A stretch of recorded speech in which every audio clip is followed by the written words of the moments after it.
क्या आप जानते हैं कि ऐसे भी भक्त होते हैं जो भगवान शिव के सामने कुछ नहीं बोलते, कोई मंत्र नहीं, कोई शब्द नहीं, बस चुपचाप मंदिर के कोने में खड़े रहते हैं, आंखों में आंसू, दिल में तड़प और मन में सिर्फ एक मौन प्रार्थना।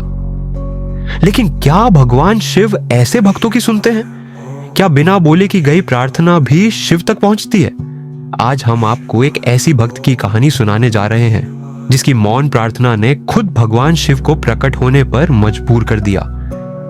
यह सिर्फ एक कथा नहीं, एक जागृत अनुभव है जो आपको रुला भी देगा और शिव के प्रति आपकी आस्था को और भी गहरा बना देगा। नमस्कार दोस्तों, एक बार फिर तहे दिल से स्वागत है आपका हमारे YouTube चैनल शिव चिंतन कथालय में, जहां आप भगवान शिव से जुड़ी अद्भुत कथाएं और उनके गहन विचारों को सुन सकते हैं। तो अगर आप भी भगवान शिव के सच्चे भक्त हैं तो कमेंट में लिखें हर हर महादेव और वीडियो को लाइक जरूर कर दें। और साथ ही ऐसी ही भगवान शिव से जुड़ी अद्भुत कथाओं को सुनने के लिए हमारे चैनल को सब्सक्राइब करके बेल आइकन जरूर दबा लें ताकि आपको हर कहानी सबसे पहले मिले। चलिए भक्तों, कहानी को शुरू करते हैं। उससे पहले सभी भक्तों से हाथ जोड़कर विनती है, जब कथा सुनने आ ही गए हैं तो कथा पूरी जरूर सुने, बीच में छोड़कर ना जाएं, क्योंकि अधूरी कथा से अधूरा ज्ञान प्राप्त होता है और अधूरा ज्ञान विष के समान होता है। तो चलिए अब शुरू करते हैं वो पवित्र कथा। उत्तराखंड के एक सुदूर गांव भद्रकाली में, जहां चारों ओर हिमालय की ऊंची चोटियां और बीच में बहती थी पवित्र अलकनंदा की धारा, वहां एक छोटी सी झोंपड़ी में रहती थी 60 वर्षीय अनघट। अनघट का नाम सुनने में जितना अनोखा था उतनी ही अनोखी थी उसकी कहानी। बचपन में माता पिता का देहांत हो गया था और 20 की उम्र में जिस युवक से उसका विवाह हुआ वह उसे शादी के कुछ साल बाद छोड़कर चला गया। संतान का सुख भी उसे नहीं मिला। गांव वालों की थोड़ी बहुत मदद और जंगल से लकड़ियां बीनकर बेचने से वह अपना गुजारा करती थी। अनघट का एकमात्र सहारा था भगवान शिव। गांव के पास एक प्राचीन शिव मंदिर था जिसे भद्रेश्वर मंदिर कहा जाता था। यह मंदिर इतना पुराना था कि इसके पत्थरों पर मॉस जमा था और शिवलिंग पर हमेशा एक अजीब सी ठंडक बनी रहती थी। अनघट हर सुबह, चाहे बर्फबारी हो, बारिश हो या तूफान, उस मंदिर में जाती। वह न तो कोई फूल लाती, न कोई प्रसाद, न कोई मंत्र जपती। बस मंदिर के एक कोने में शिवलिंग के सामने चुपचाप बैठ जाती। उसकी आंखों में आंसुओं की एक पतली सी परत रहती और होठों पर एक हल्की सी मुस्कान। गांव वाले उसे चुप्पी वाली माई कहते थे। कुछ लोग उसका मजाक उड़ाते, कहते ये रोज मंदिर जाती है पर ना कुछ बोलती है ना कुछ करती है, पगली कहीं की। लेकिन कुछ लोग उसकी सादगी से प्रभावित थे। अनघट को इन बातों से कोई फर्क नहीं पड़ता था। वह कहती, मेरे पास शब्द नहीं, बस एक दिल है और मेरा शिव मेरे दिल की चुप्पी को सुन लेता है। भद्रेश्वर मंदिर का पुजारी पंडित हरिप्रसाद एक विद्वान लेकिन कट्टर स्वभाव का व्यक्ति था। उसे अनघट का मंदिर में बिना विधि विधान के बैठना पसंद नहीं था। वह सोचता था कि भक्ति का मतलब है मंत्र, पूजा और भव्य आरती। एक दिन महाशिवरात्रि से ठीक एक दिन पहले, जब मंदिर में तैयारियां चल रही थीं, पंडित हरिप्रसाद ने अनघट को टोक दिया। अनघट माई, रोज रोज मंदिर आकर कोने में बैठ जाती हो, न मंत्र, न पूजा, न कोई फूल। भगवान शिव को क्या लगता होगा कि तुम बस यूं ही समय काटने आती हो? कुछ तो बोलो, कुछ तो चढ़ाओ। अनघट ने अपनी थकी हुई आंखें उठाई और शांत स्वर में कहा, पंडित जी, जब जीवन ने सब कुछ छीन लिया तो शब्द भी छिन गए। मेरे पास न विद्या है न मंत्र, बस एक टूटा हुआ दिल है जो हर पल शिव को पुकारता है और मेरा विश्वास है कि मेरा शिव मेरी चुप्पी को सुन लेता है। पंडित हरिप्रसाद हंस पड़े। चुप्पी? अरे माई, शिव को मंत्र चाहिए, भक्ति चाहिए, विधि चाहिए। तुम्हारी चुप्पी से क्या होगा? जाओ कुछ जल लाओ, कुछ बेल पत्र चढ़ाओ। अनघट ने सिर्फ मुस्कुरा दिया और फिर से शिवलिंग की ओर देखने लगी। उसकी आंखों में एक ऐसा विश्वास था जो पंडित को भी कहीं ना कहीं अंदर तक छू गया, लेकिन वह अपने अहंकार के कारण उसे मानने को तैयार नहीं था। समय बीता और अनघट की उम्र अब 65 के करीब थी। उसका शरीर कमजोर हो चला था, चलने में तकलीफ होती थी और सर्दियों में ठंड उसके लिए असहनीय थी। लेकिन उसका मंदिर जाना कभी नहीं रुका। एक साल भद्रकाली गांव में भयंकर बर्फबारी हुई। अलकनंदा की धारा तक जम गई थी। गांव की सड़कें बंद थीं और लोग घरों से बाहर नहीं निकल रहे थे। मंदिर पूरी तरह सुनसान था। लेकिन उस दिन भी अनघट मंदिर पहुंची। बर्फ से ढके रास्तों पर कांपते हुए अपने फटे हुए शॉल में लिपटी हुई। उसके पैरों में जूते नहीं थे और हाथ ठंड से नीले पड़ गए थे। मंदिर में कोई नहीं था सिवाय उसके और शिवलिंग के। वो अपने कोने में बैठ गई।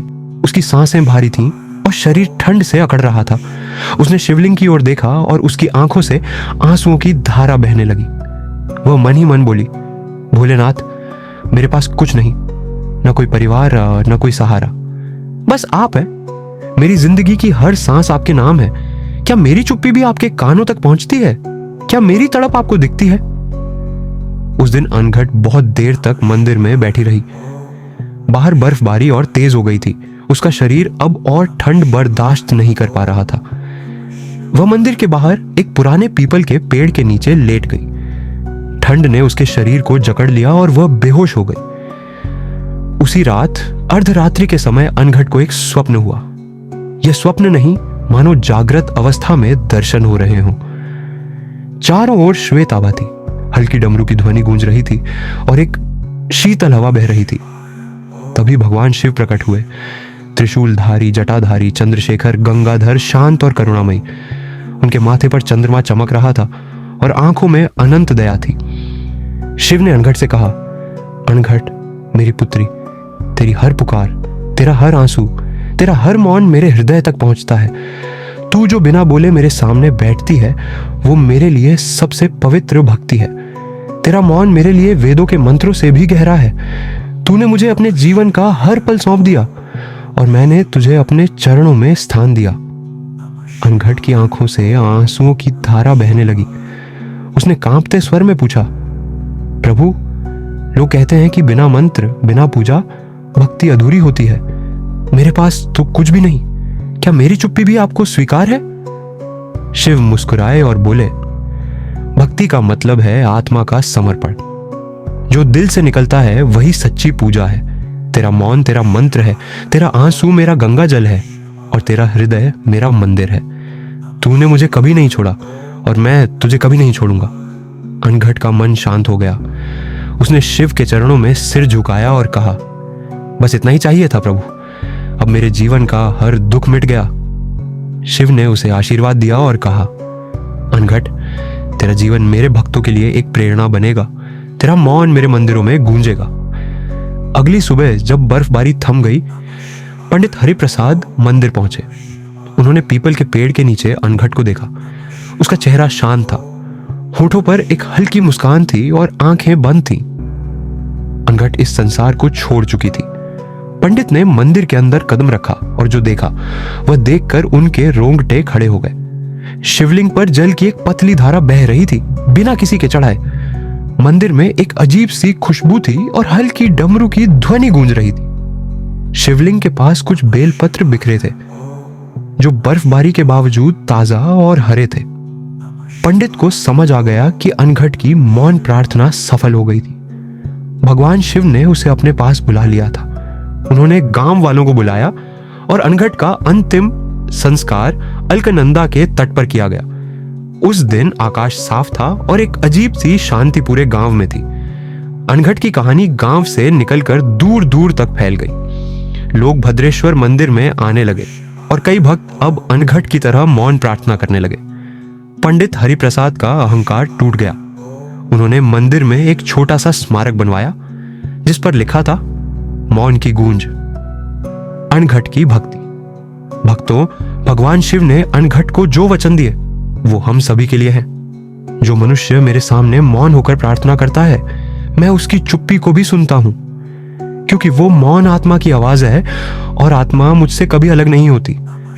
तो भक्तों, अगली बार जब आप शिव मंदिर जाएं करो को और आपके पास शब्द ना हो तो डरे नहीं। अपने दिल को खोल दें, अपनी आंखों से आंसू बहने दें और अपने मौन को शिव को सौंप दें, क्योंकि शिव वो भगवान है जो शब्दों से परे मौन की भाषा को भी समझते हैं। दोस्तों, अगर अनघट की यह कहानी आपके दिल को छू गई तो इसे अपने दोस्तों और परिवार के साथ जरूर शेयर करें। कमेंट में लिखें कि आपको इस कथा का कौन सा हिस्सा सबसे ज्यादा पसंद आया। और हाँ, हमारे चैनल शिव चिंतन कथालय को सब्सक्राइब करना न भूलें। अगली कथा में फिर मिलते हैं। हर हर महादेव।